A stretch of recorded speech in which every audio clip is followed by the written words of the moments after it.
Hello मेरे प्यारे दोस्तों, कैसे हैं आप सब। उम्मीद करते हैं बहुत ही अच्छे होंगे। तो स्वागत है हमारी क्लास पर। जैसा कि आप लोग को पता है, झारखंड में वैकेंसी बहुत धड़ल्ले से आ रहा है।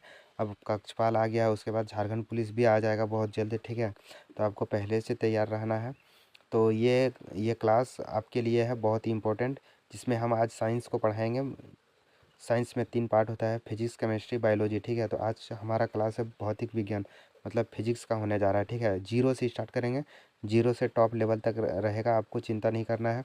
उसके बाद मेरे प्यारे दोस्तों, आपको हम जो भी चीज़ पढ़ाएंगे उसको सबसे पहले आप कॉपी में नोट करते जाइएगा, उसके बाद याद कीजिएगा, ठीक है। इससे क्या होगा, आपको डेली बेसिस पर क्लास होगी तो समझ में आपको आएगा।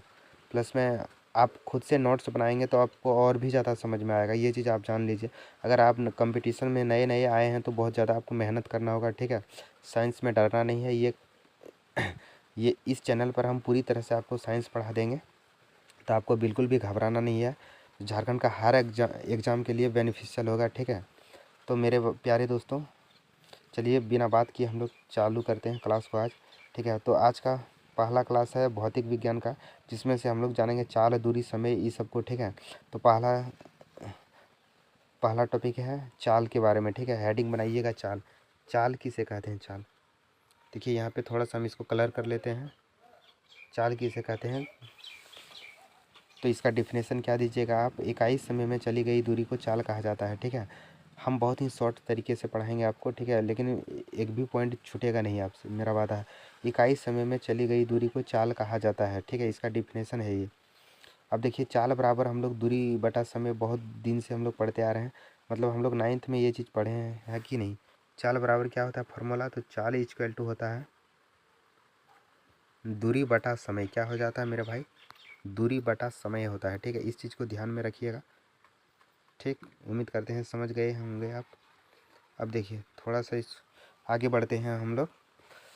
चाल का एसआई मात्रक आपसे पूछा जाए तो चाल का एसआई मात्रक क्या हो जाएगा, मीटर पर सेकंड हो जाएगा, ठीक है। ध्यान रखिएगा, चाल का एसआई मात्रक क्या होता है, मीटर पर सेकंड। ये सब छोटा छोटा चीज़ है, लेकिन मोटी मोटी बातें हैं। उसके बाद देखिए अगला है दूरी। दूरी किसे कहते हैं, रास्ते की लंबाई को दूरी कहा जाता है। देखिए हम लोग तो जानते हैं दूरी होता है ना, लेकिन आपसे दूरी का डिफिनेशन पूछा जाए तो आप क्या बताएंगे। तो सब तो बताने का तरीका इस तरह से, साइंस में, साइंस की भाषा में इसको अगर हम बोलेंगे कि रास्ते की लंबाई को दूरी कहा जाता है, ठीक है। ये हो गया दूरी। अब देखिए दूरी को हम लोग किस चीज़ से मापते हैं, तो दूरी को हम लोग मीटर से मापते हैं, या तो किलोमीटर में, है ना। तो दूरी का एसआई मात्रक क्या हो जाएगा, मीटर या किलोमीटर हो जाएगा, ठीक है। उम्मीद करते हैं यहाँ भी समझ गए होंगे। अगला देखिए, अगला है वेग। वेग किसे कहते हैं, वेग, ठीक है। इकाई समय में निश्चित दिशा में तय की गई दूरी को वेग कहा जाता है, ठीक है। देखिए अगर हम किसी निश्चित दिशा में जा रहे हैं, किसी निश्चित दिशा में जा रहे हैं और कुछ दूरी कुछ समय में तय कर रहे हैं, तो वो वेग कहलाता है, ठीक है। देखिए वेग में जो है मेरे भाई दिशा लगा रहेगा, जबकि चाल में दिशा नहीं है। अब देखिए वेग और चाल का डिफिनेशन लगभग लगभग सेम है, लेकिन चाल में जो है वहाँ कहीं भी दिशा का जिक्र नहीं है, लेकिन वेग में जो है यहाँ पे दिशा लग गया है, ठीक है, बस। चाल का डिफिनेशन में खाली दिशा जुड़ जाएगा तो ये वेग बन जाएगा, ठीक है। आ गया समझ में। जैसे 20 किलोमीटर प्रति घंटा की रफ्तार से हम पूरब दिशा में जा रहे हैं, तो ये मेरा वेग कहलाएगा, ठीक है। अगर इसी को 20 मीटर किलोमीटर क्या बोले हम, 20 किलोमीटर प्रति घंटा की रफ्तार से हम किसी भी दिशा में जा रहे हैं तो वो चाल कहलाएगा, ठीक है। तो इस तरह से होता है इसका डिफिनेशन, ठीक है। आपको समझ में आ गया होगा। अब देखिए, अब सेकंड सेकंड चीज़ क्या है, देखिए यहाँ तक हम लोग पढ़ चुके थे, अब यहाँ जान रहे हैं। चाल, चाल एक अदिश राशि है, जबकि वेग एक सदिश राशि है। चाल और वेग में आपसे डिफरेंस पूछा जाए तो क्या होगा, चाल चाल एक अदिश राशि है, जबकि वेग क्या है, एक सदिश राशि है, ठीक है। ये अदिश राशि क्या होता है, सदिश राशि क्या होता है, हम बताएंगे आपको बाद में। फिलहाल जान लीजिए कि जिसमें दिशा होता है वो अदिश कहलाता है, जिसमें दिशा नहीं होता है वो अदिश, और जिसमें दिशा होगा वो सदिश। जैसे कि मेरे भाई चाल में दिशा नहीं होता है, ठीक है, चाल में दिशा नहीं होता है, इसलिए ये अदिश राशि कहलाता है।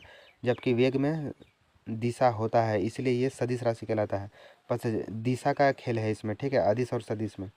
जिसमें दिशा होगा वो सदिश, जिसमें दिशा नहीं होगा वो अदिश। परिणाम के साथ साथ जिसमें दिशा होगा वो सदिश राशि कहलाएगा, जिसमें परिणाम के साथ साथ दिशा नहीं होगा, केवल परिणाम होगा, वो अदिश राशि कहलाएगा। फिलहाल नहीं आता है समझ में, बाद में आपको बता देंगे, ठीक है। इसमें डायरेक्शन का खेल है।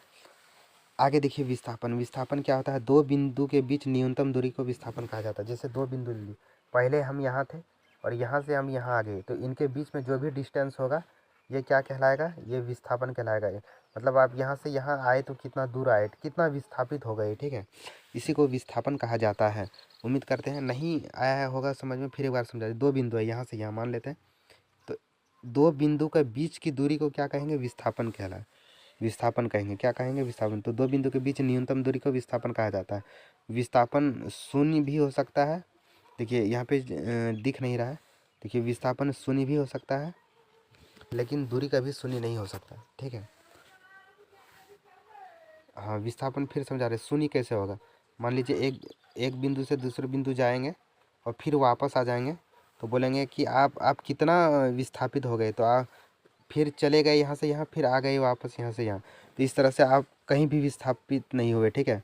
दूसरे बिंदु से फिर पहले बिंदु पार आ गए, तो इस तरह से विस्थापन यहाँ पे जीरो हो गया, ठीक है।